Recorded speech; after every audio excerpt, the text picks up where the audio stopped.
أعوذ بالله من الشيطان الرجيم. بسم الله الرحمن الرحيم.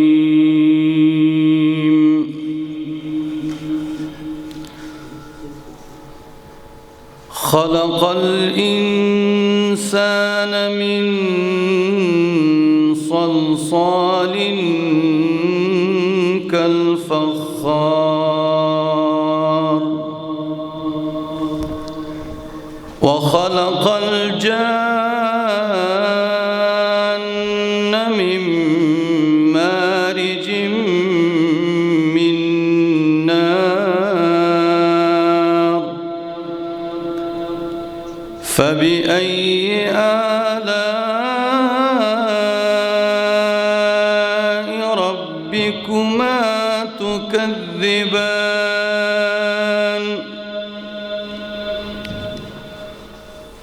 رب المشرقين ورب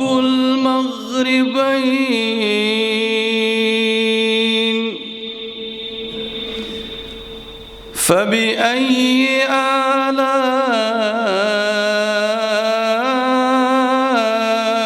ربكما تكذبان؟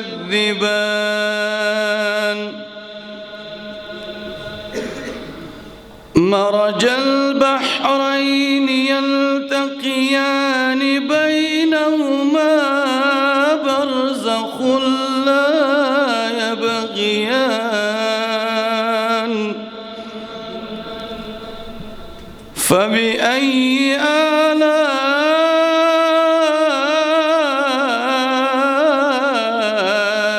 ربكما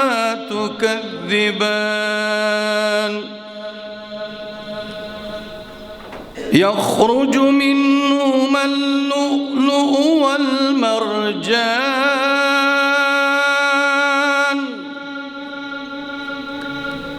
فبأي آلاء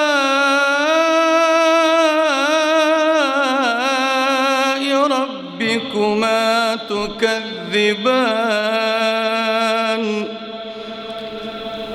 وله الجوار المنشآت في البحر كالأعلام فبأي آلاء ربكما تكذبان؟ كل من عليها فان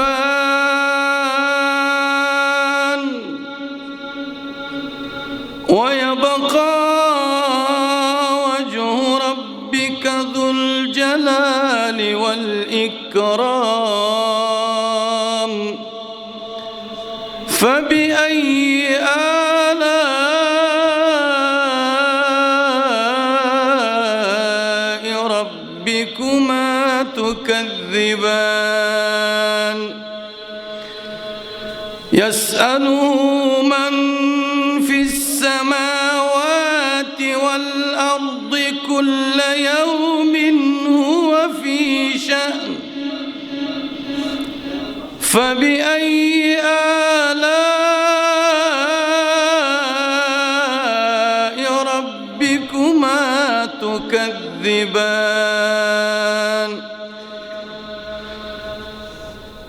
سنفرغ لكم أيها الثقلان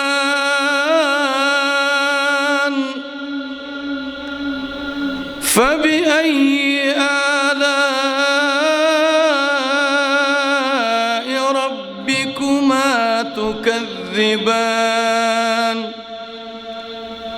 يا معشر الجن والإنس إن استطعتم أن تنفذوا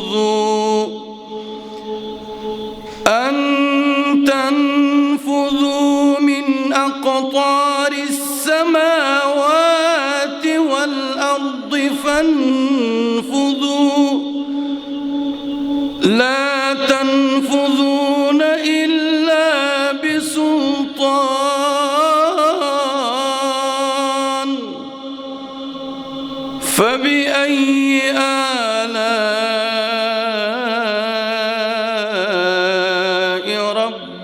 ربكما تكذبان صدق الله العظيم.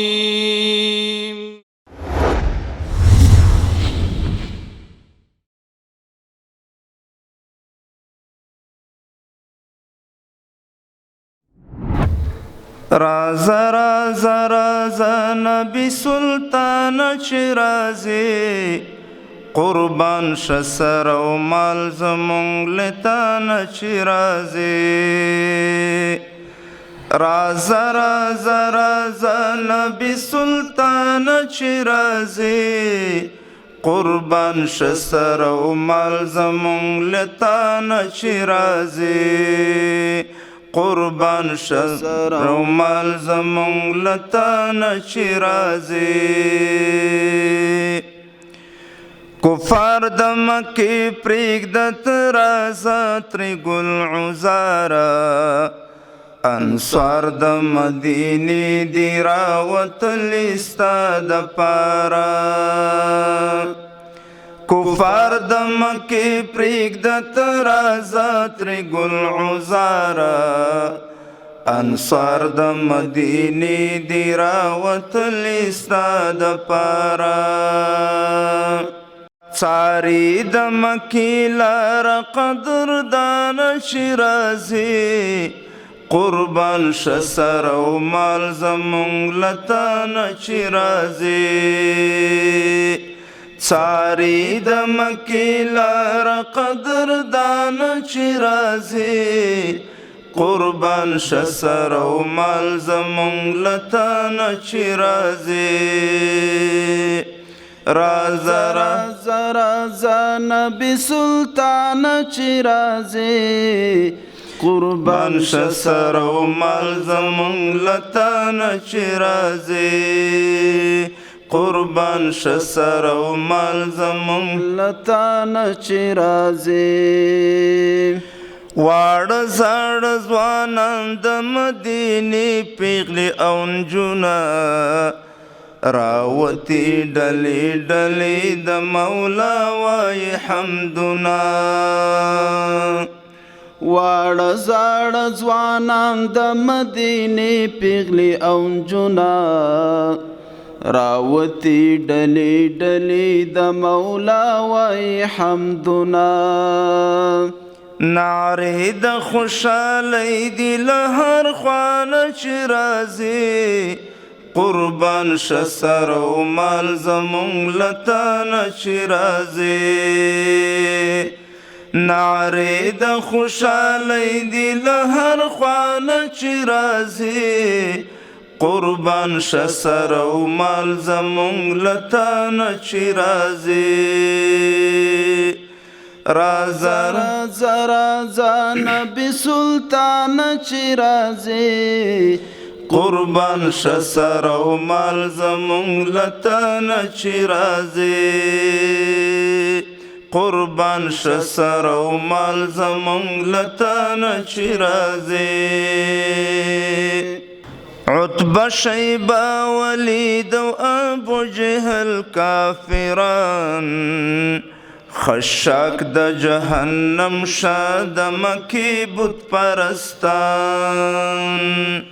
عتبہ شیبہ ولید و ابو جہل کافران خشاک د جهنم شاد مکی بت پرستان د دوی د ظلم زور او د جفان چی رازی قربان شسر و مال زمونگ لتان چی رازی د دوی د ظلم زور او د جفان چی رازی قربان شسر و مال زمونگ لتان چی رازی رازا رازا رازا نبی سلطان چی رازی قربان شسر و مال زمونگ لتان چی رازی د داسی بدبختانو نرازا نبی سرورا محبوب د کردګارې د تمام جهان نه غوره د داسې بدبختانو نه راځه نبي سروره محبوب د کردګارې د تمام جهان نه غوره رحمت د کل عالم یې مهربان چې راځي قربان شه سر او مال زمونږ له تا نه چې راځي رحمت د کل عالم یې مهربان چې راځي قربان شه سر او مال زمونږ له تا نه چې راځي رازا رازا رازا نبی سلطان چې راځي قربان شه سر او مال زمونږ له تا نه چې راځي قربان شه سر او مال زمونږ له تا نه چې راځي صادقه چې راځي ځان سره راوله صدیق صدیق مګل عزار ستا د لارې وي رفیقه صادقه چې راځي ځان سره راوله صدیق صدیق بګل عزار ستا د لارې وي رفیقه سردار د مکې ام القرآن چې راځي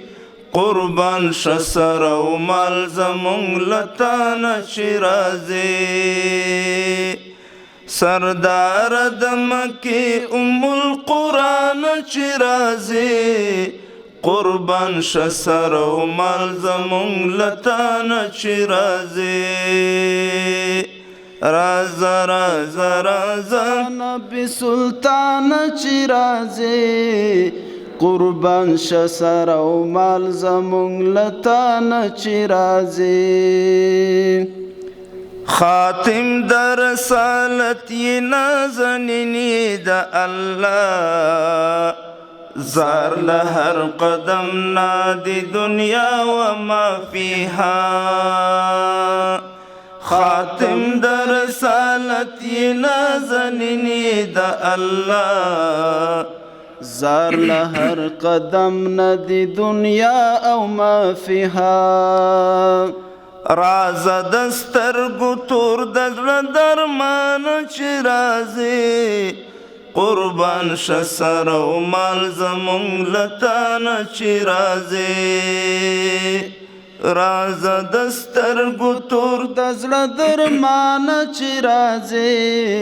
قربان شه سر او مال زمونږ له تا نه چې راځي رازا رازا رازا نبی سلطان چې راځي قربان شه سر او مال زمونږ له تا نه چې راځي زیم غلام حبیب ګڼی مومن می کلی کور نیولی به می سترګې وي حبیب ستا په لور زیم غلام حبیب ګړی مومن می کلی کور نیولی به می سترګې وي حبیب ستا په لور میدان ته د محشر په الله ګرانه چې راځي قربان شه سر او مال زمونږ له تا نه چې راځي میدان ته د محشر په الله ګرانه چې راځي قربان شه سر او مال زمونږ له تا نه چې راځي رازا رازا رازا نبی سلطان چې راځي قربان شه سر او مال زمونږ له تا نه چې راځي قربان شه سر او مال زمونږ له تا نه چې راځي قربان شه سر او مال زمونږ له تا نه چې راځي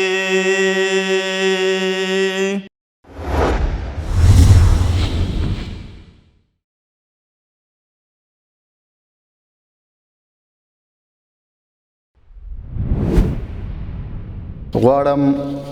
د پروګرام په دې برخه کې د جوړ شوي سیمینار ګډونوالو ته د افغانستان د اسلامي امارت د مرستیال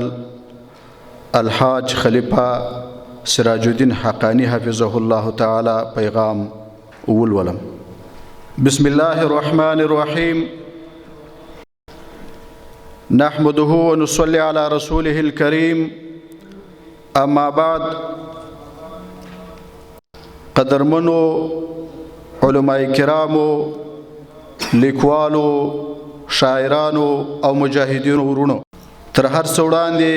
تاسو ته د دې تاریخي ورځې او تاریخي توافقنامې د لومړۍ کلیزې په مناسبت مبارکي وایم. همدارنګه د هیواد د ازادۍ په لاره کې د روانو جهادي، سیاسي او فرهنګي بریاوې دې هم درته ډېرې مبارکې او بختورې وي. که حالات مساعد وای ضرور به مې په دې مجلس کې ګډون در سره کړی وای، خو په الحال به په دې پیغام اکتفا وکړو. په دې لار کې چې زموږ څومره خواږه ملګري شهیدان شوي، قربانۍ ورکړي، هغوی ټولو لره د خدای تعالی نه په جنت کې لوړې درجې او پاتې کورنیو ته جمیل صبر او نعم البدل غواړم.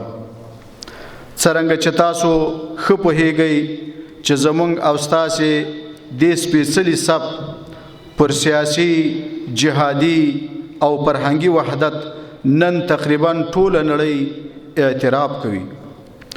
دوستان او دښمنان دواړه پرې معترف دي چې دا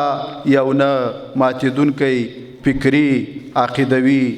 او ملي صف دی. نو ضرور ده چې موږ نور هم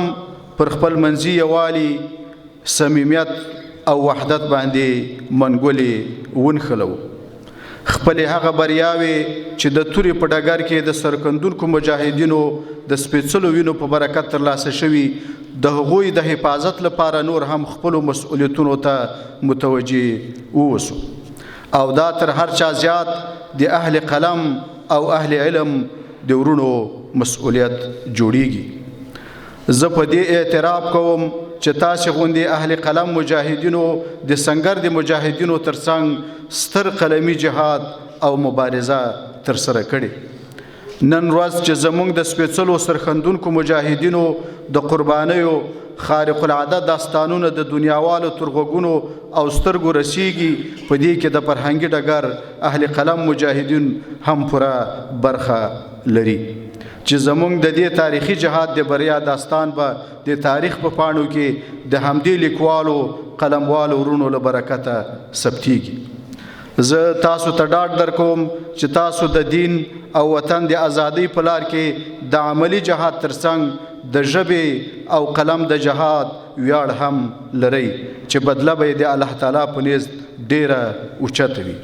خو د یو شي یادونه زه هم د ځان دپاره او هم ستاسو لپاره ضرور ګڼم، هغه دا چې زموږ او ستاسو دا قرباني به هله ښه ثمره راوړي چې په دې سپېڅلي عبادت یعنی جهاد کې مو نیت خالص د الله تعالی لپاره وي او د عبادت په نیت په دې لاره کې برخه واخلو. او دا په پام کې ولرو چې موږ به الله تعالی ته د ذرې ذرې حساب ورکوونکي هم یو. څومره بدله چې الله تعالی څخه غواړو، همداسې مو امتحان هم سخت دی. اسلامي امارت د خپلې ژمنې له مخې د توافقنامې د عملي کولو پوره کوشش کړی دی. حالات کنټرول ساتلی دي. له توافقنامې وروسته په بهرنیو قواو باندې یو برید هم نه دی شوی چې دا زموږ په خپل عهد باندې د وفا څرګند دلیل دی، مګر د مقابل لوري تخلفات او غلطۍ په شمیر کې له زرو څخه هم اوړي. همداراز د امریکا نوی حکومت په لوی لاس د بې اعتمادي فضا جوړه کړې ده. بیا هم موږ په دنیا غږ کوو چې په لوی لاس دې جنګ ته لار نه واروي او جوړ شوی اعتماد دې په بې اعتمادۍ نه بدلیږي. په آخر کې یو ځل بیا د فرهنګي کمیسیون مسؤلینو او ټولو کارکوونکو ته د دې سیمینار د رابللو او ټولو مطبوعاتي هڅو کې د بریا دعا کوم. تاسې او په دې سیمینار کې ټول ګډونوالو وروڼو ته د دې ویاړمنې ورځې چې د هیواد د اشغال د خاتمې تاریخي تړون پکې لاسلیک شوی او تاسو یې نن لومړۍ کلیزې په پار سره ټول سوي یاست، لمانځنه یې کوئ، مبارکي وایم. الله پاک دې دا توفیقنامه زموږ او ستاسې د ځورېدلي ولس د سوکالۍ پیلامه او د هیواد د تلپاتې استقلال وسیله وګرځوي. ستاسو علمي او فرهنګي هڅې د ډېرې ستاینې وړ دي. الله تعالی دې په خپل دربار کې مقبولې وګرځوي. آمین. والسلام علیکم ورحمة الله وبرکاته.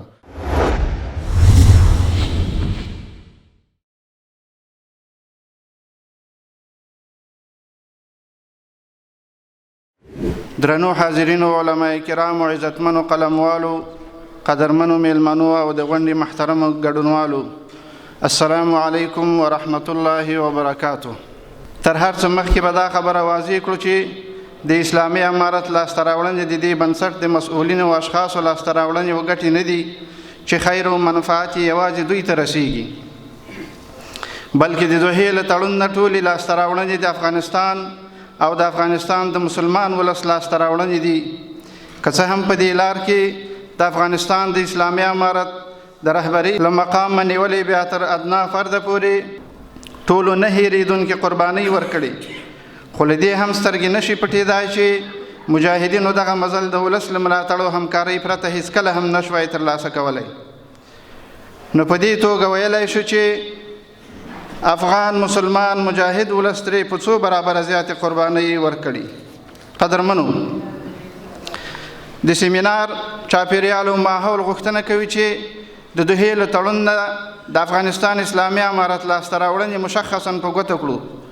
د وخت نزاکت په نظر کې نیولو سره سره به کوشش وکړو چې په اجمال بسنه ونه شي او تر خپله وسه یې په تفصیل سره راواخلو تر څو د مقالې حق ادا او ټولې لاسته راوړنې پکې راونغاړل شي. که په عمومي ډول په دغو لاسته راوړنو نظر واچوو، په دوه ډوله یې ویشلی شو: لومړی سیاسي یا بهرنۍ او دویم نظامي یا کورنۍ لاسته راوړنې. محترمو سامعینو، که د دې تړون له ټولو ګټو او لاسته راوړنو تیر شو او په بشپړ تنفیذ سره یوازې د اشغال پای او خاتمه په ګوته کړو،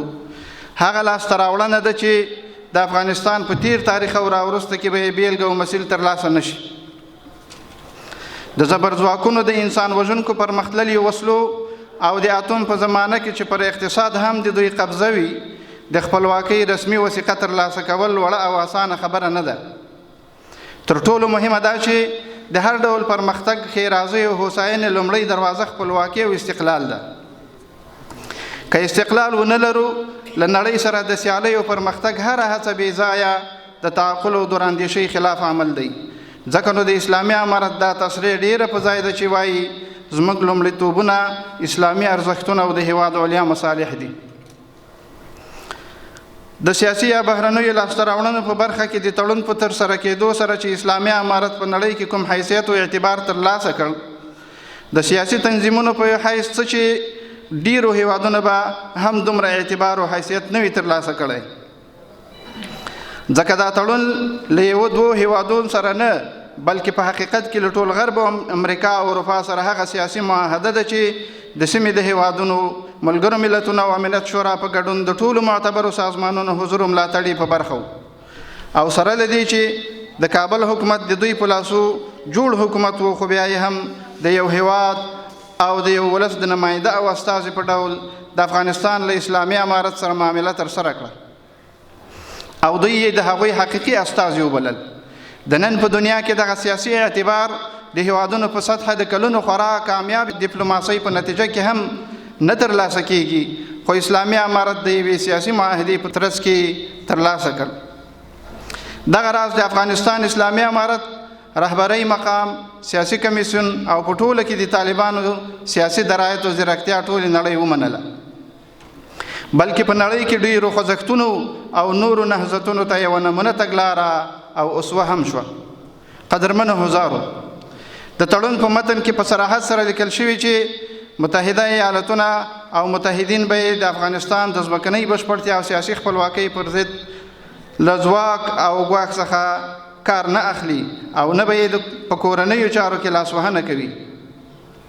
د افغانستان د خپلواکۍ او استقلال وثیقه همدا ده. دا هغه وثیقه ده چې د نړۍ په تاریخ کې به چاته نه وي ورکړل شوي، او که ورکړل شوي وي هم هغه به بیا هم افغانستان وي. په نړیواله رسمي سطحه په هیواد کې د نه مداخلې سند تر ټولو مهمه لاسته راوړنه ده چې د افغانستان اسلامي امارت افغانستان ته ترلاسه کړه. د نظامي یا کورنیو لاسته راوړنو په برخه کې هم ډیر څه شته چې اسلامي امارت په خورا ظرافت او د کامیابې ډیپلوماسۍ په نتیجه کې ترلاسه کړي چې ځینې به یې مشخصا په ګوته کړو. لکه څنګه چې تاسو ته معلومه ده د تړون په لومبنیو بندونو کې د لومبي شرط په توګه د 50,000 بندیانو خلاصون ځای په ځای شوی و. که څه هم د دې بند په ترسره کېدو کې تاخیر راغی، او لکه څنګه چې د تړون غوښتنه و په هغه بڼه ترسره نه شو، خو خپلو کورونو ته د دغو بندیانو راستنېدل او له زندانه خلاصون یې هغه لاسته راوړنه ده که خدای مکړه تړون نور په ټوله معنا عملي هم نشي، له خپل ټول نړیوال حیثیت سره سره په دې ارزي چې یوازینی محصول یې همدا د بندیانو خلاصون شي. په رښتیا چې اسلامي امارت د خپلو افرادو ما تحت مجاهدینو ژوند او صحت ته خورا زیاته پاملرنه لري، او په دې برخه کې جدیت یې ډېر ښکاره دی. د امریکایي اشغال په وړاندې مقاومت ډېرې لوړې ژورې او سختې مرحلې په مخ لرلي. په دې کې شک نشته چې امریکا او ناټو په نظامي لحاظ د دې عصر تر ټولو پرمختللي قوتونه دي. هغه وسایل او وسلې چې د دوی عسکر پرې سنبال دي، مقابل او سیال به یې څوک نه وي. ځمکني او هوایي تجهیزات یې ډېر پرمختللي او مډرن دي. د دوی د دې جنگي اوزارو په وړاندې مقابله خورا سخته او ستونزمنه وه. هوایي بمبار او په ځانګړي ډول ډرون حملې د یادولو دي چې له شک پرته ډېرې خطرناکې او اغېزناکې هم وي. د تړون په ترسره کېدو سره تر ډېره د دې حملو بندېدل مجاهدینو ته ډېره مهمه او حیاتي لاسته راوړنه ده. له دې سره په څنګ کې د تړون له مخې د شپنیو عملیاتو توقف هم هغه مهم او ارزښتمن ګام دی چې په عملي کېدو سره یې زموږ ولس د آرام ساه واخیسته، او ملکی تلفات چې عمده لامل پکې بمبار او شپني عملیاتو تر ډېره حده کم شول. مجاهدین چې په وسلو سنبال او دغه ډول پیښو ته په تیارسي کې وي، له دې عملیاتو تر ډېره نه متضرر کېدل، خو عام ولس چې د دغسې حملو په وړاندې هېڅ دفه نه لرله، ډېری قرباني همدوی وو. قدرمنو، لکه څنګه چې امریکایان د تړون له مخې مسؤون شوي، په ورته ډول د مجاهدینو او نظامي افرادو په مرګ ژوبله کې هم تخفیف راغلی،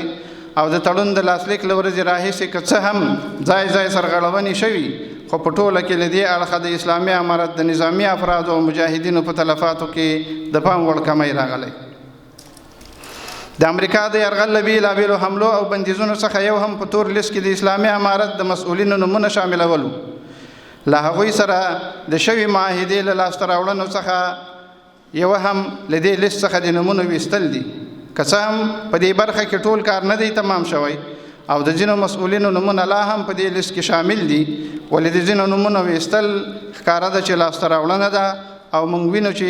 ډېری مشران و بېلابېل خارجي سفرونه هم ترسره کوي. د دوحې تړون چې په ټوله کې د امن او سولې رامنځته کېدو ته لومړی اساسي قدم دی، په عملي کېدو سره یې ټولو اساسي پرمختګونو او خوښیو ته لاره هواریږي، او پاته ناخوالې او ناورینونه ورسره له منځه ځي. د دې تړون په انعقاد سره په هیواد کې هر ډول پرمختګ ته لاره هواره شوه. که چېرته ټول په ټوله عملي شي، شک نشته چې د دې هیواد د پرمختګ او له سیالو هیوادو سره د سیالۍ اساس به همدا تړون وي. د تړون د ځینو مادو په عملي کېدو سره چې مخکې هم یادونه وشوه، د افغان مسلمان ولس نسبي هوساینه رامنځته شوي چې تر یو حده له کړاوونو، تهدید او مرګ ژوبلې څخه په قرار شول، خو که په بشپړ ډول عملي شي او ټولې خواوې ورته خپله ژمنتیا وښیي، نو له شک پرته چې د هیواد په ټولو برخو کې به زموږ ټول ولس ورسره آرام او راحت شي، ځکه امن به رامنځته شي، او د امن په رامنځته کېدو سره به دا ځورېدلی ولس له کړاوونو او ځوره خلاص شي.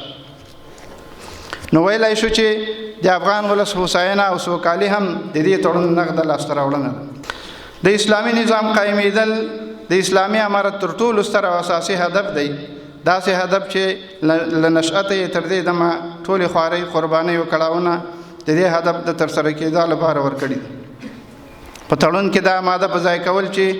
متحده ایالاتونه او د افغانستان اسلامي امارت یو له بل سره مثبت اړیکې غواړي او هیله لري چې د متحده ایالاتونو د بین الافغاني دیالوګ او مذاکراتو تر جوړجاړي وروسته د نوي افغان اسلامي حکومت ترمنځ اړیکې مثبتې وي. د دې هدف د ترسره کېدو په لار کې لومړی قدم مهمه لاسته راوړنه ده. له دې پرته له دغې داعیې سره تر تړونه رسېدل د اسلامي نظام رامنځته کېدو ته په خپله یوه زمینه سازي ده چې دا بیا په خپله د تړون تر حده یوه لاسته راوړنه ده. قدرمنو حاضرینو، د دوحې د تړون لاسلیک او بیا په هغه مجلل ډول مراسمو کې لاسلیکول یې چې د نږدې ټولې بارسخه او معاصرې نړۍ د هیوادونو د خارجه وزیرانو او سفیرانو په سطحه ډیپلوماتانو کې ګډون درلود. په حقوقي ډول د اسلامي امارت په رسمیت پیژندنه ده، نه تنها په رسمیت پیژندنه بلکې د اسلامي امارت داعیه برخه ګڼل دي او ټولې هغه دعوې حقیقت مومي چې له اشغال سره د مقاومت په دوره کې غږ پورته کړی. په دې ډول ده چې د اسلامي امارت او امریکا ترمنځ د دوحې تړون د اسلامي امارت ډېره ستره بریا ده. محترم حضارو، د دوحې له تړون نه د اسلامي امارت لاسته راوړنو په برخه کې مې دغه یو څو ټکي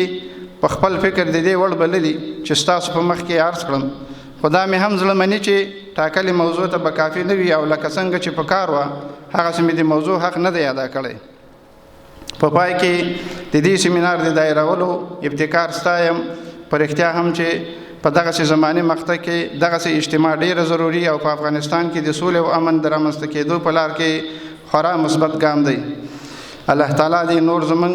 هېواد د امن زانګو کړي او متعال ذات دې دغه ځورېدلی ولس ته هوسایي او ور په برخه کړي. والسلام علیکم ورحمة الله وبرکاته.